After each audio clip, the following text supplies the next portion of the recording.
Good morning, class! Good mood si ma'am ngayon na. Sana good mood lang siya gang mamaya. Bago tayo mag-start, mag-pray muna tayo, okay? Sino gusto mag-lead? Di ako marunong niyan, ikaw na lang. Lalo na ako, di nga ako sumisimba eh. Wala. Pag walang pumunta sa harap, lahat kayo ia-absent ko! Bes, ikaw na lang. Ma'am, ako na lang po. Madali naman pala kayo kausap eh. Okay, class, so dito na nagtatapos sa lesson natin. Oh, may isang oras pa pala tayo eh. Sige na, i-dismiss ko na kayo. Yes! Be, tara gala tayo. Tara be, buti na lang talaga dinismiss tayo agad. Aba, excited? Uwing-uwi? Ayaw niyo siguro sa subject ko, no? Maghihintay kayo hanggang 4 p.m. dito! Walang uuwi! Grabe naman yung mood swing ni ma'am. Nakakainis. I love you too. Okay, class. Dahil good mood ako today, hindi tuloy ang quiz at lesson natin. Ay, salamat. Magagawa ko na yung assignment ko sa math. Bes, pakopya naman ako niyan. Aba! Sino nagsabi sa inyo na pwede kayo gumawa ng assignment sa ibang subject, ha?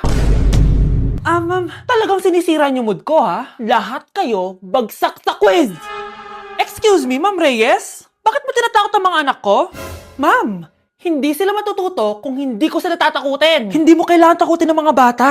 Kausapin mo sila na maayos. Tama. Tayo ang pangalawa nilang magulang. Dapat maging safe sila sa atin. Gusto mo bang maalala ka nila sa mga pananakot mo? Facts, ma'am. Umayos ka na ha, kung ayaw mong isumbong kita sa principal. Deserve. Pag pinaluha mo ang nanay mo, tandaan mo, may kabayaran ang bawat luha niya. Isipin mo ito, noong maliit ka pa, ilang beses ka bang umiyak sa gabi? Ilang beses kang nagkasakit at nag-alala siya? Ilang beses kang nagutom at tiniis niya ang sarili niyang gutom para lang may maihain sa'yo? Pero ngayon, sino ang lumuluha? Ganun. Pag sumagot ang bata, bastos agad. Hindi ba pwedeng nagpapaliwanag lang? Hindi ba natin kaya makinig? Lalo na kung ang bata, maayos naman ang pananalita, hindi naman mataas ang boses, hindi naman bastos pag nagpapaliwanag. Ang iba kasi sa atin, hindi naman nila lahat talagang ayaw makinig. Pag nagpapaliwanag ng bata, sure na tayo.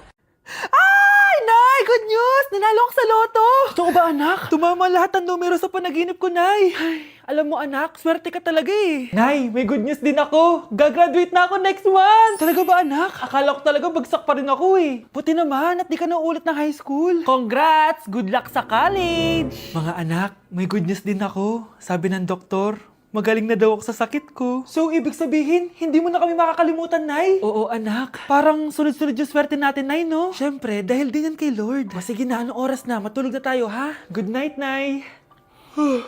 Grabe, ang kalat naman. Oo, anak. Ba't kasing ka pa? Nay, sobrang kalat kasi dito sa bahay. Naglinis lang ako. Anak, tigil mo yan! Masama yan! Ha? Bakit? Masama na ba maglinis, Nay? Hindi mo ba alam yung pamahiin na bawal magwalis sa gabi? Kasi pag nagwalis ka, parang tinataboy mo daw yung swerte palabas ng bahay. Ako, Nay, 2025 na. Naniniwala ka pa rin sa pamahiin? Tumatanda ka na talaga. Ay, di ko alam, anak. Takot lang ako na malasin ulit tayo. Sige na, Nay. Itulog mo na yan. Malapit na ako matapos dito.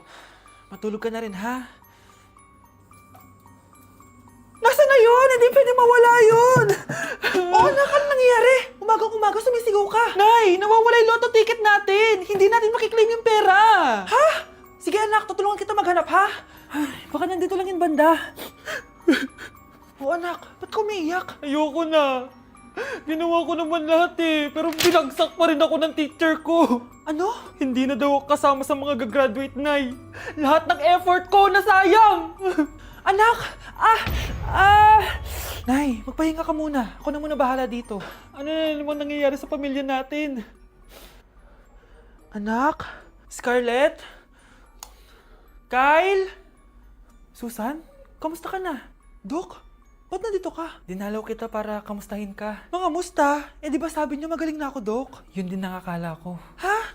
Teka lang, nakita mo ba yung mga anak ko? Susan, matagal nang patay ang mga anak mo. Ha? Hindi mo ba naaalala?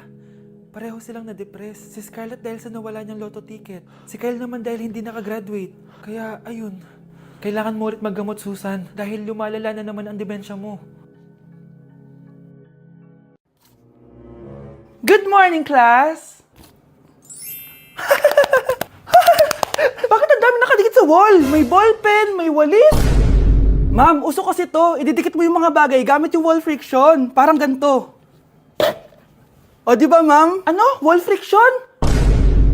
Hoy! Baka mahulog ka dyan! Diyos ko, mga bata to. Kung ano-ano kasi nakikita niyo sa TikTok na yan eh. Try ko naman tong calculator. Ang saya!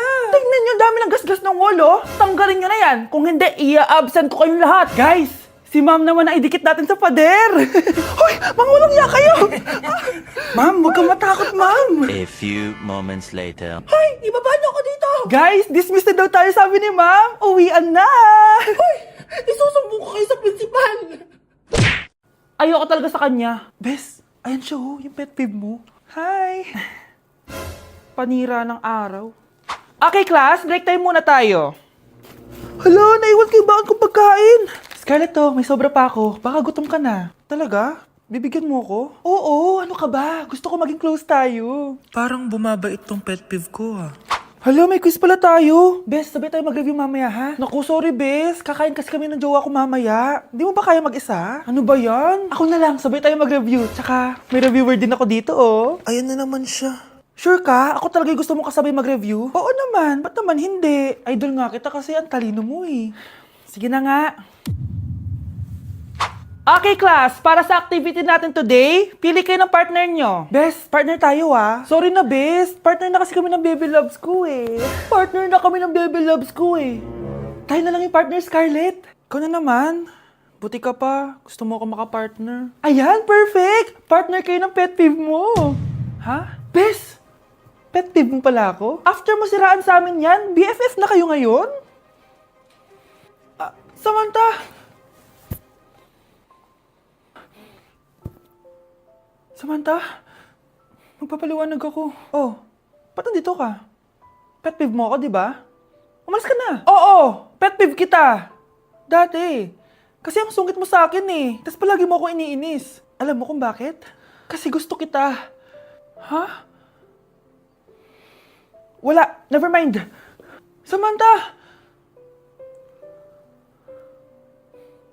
Nandito ako sa Japan at kakain tayo kasi di ako makatulog guys. Time check 1 AM na. Imbis na natutulog, kakain tayo. Buti na lang talaga sobrang lapit lang ng Family Mart sa hotel namin. Ito yung hotel namin, tapos ito lang yung Family Mart. Diba sobrang lapit? Sobrang daming pwedeng bilhin oh. Daming onigiri oh. Kuha tayo neto, mukhang masarap tong chicken and vegetables. Hindi naman ako sobrang gutom, may mga gusto lang ako itry. Kuha tayo netong favorite kong drink. Try naman natin tong blueberry na flavor. Tapos ganito din yung Yakult nila dito. Actually, pampatulog pala to. Akala ko Yakult talaga siya. Ito muna bibilin ko dito, hanap tayo ng 7-Eleven. Eto guys, may nahanap ako 7-Eleven.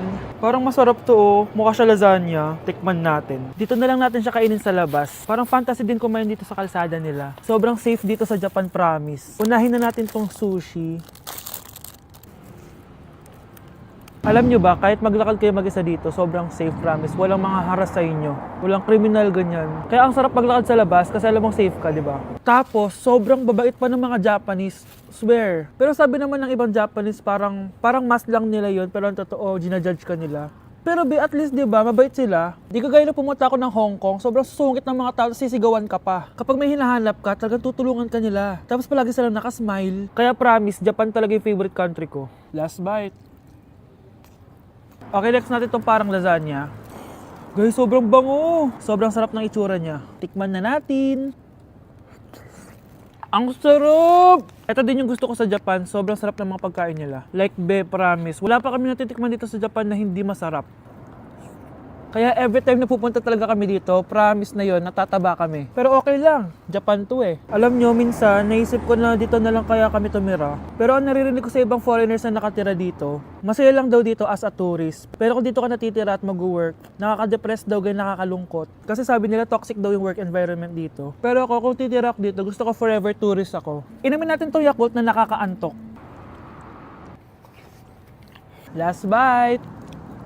Pabalik na ako ng hotel guys and inumin na natin to favorite nating drink. Medyo malansa siya tas maasim. So yun lang guys, bye! Anak, oh, manood ka na itong Cocomelon para malibang ka. Ah, sige po, Nay. Ang cute nila. Quack, quack, but only 4 little ducks came back. Cocomelon ba yun?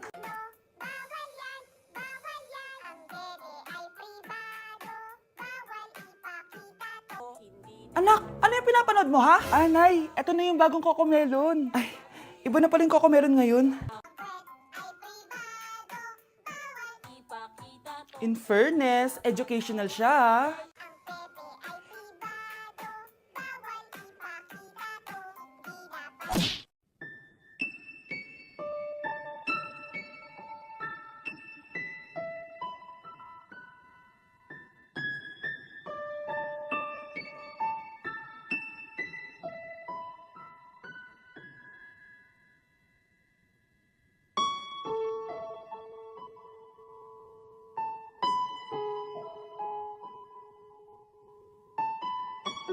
Eating only Jollibee for a day? Let's go!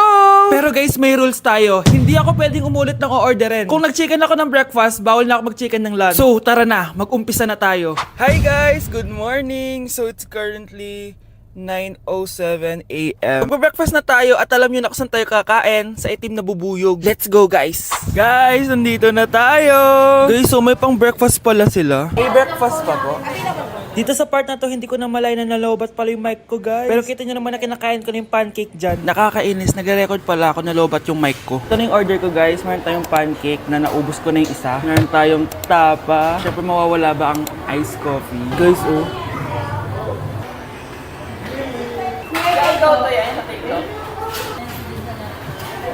Ang sarap na, guys. This is my new favorite. Okay, next naman, itong tapa. Tikman na natin.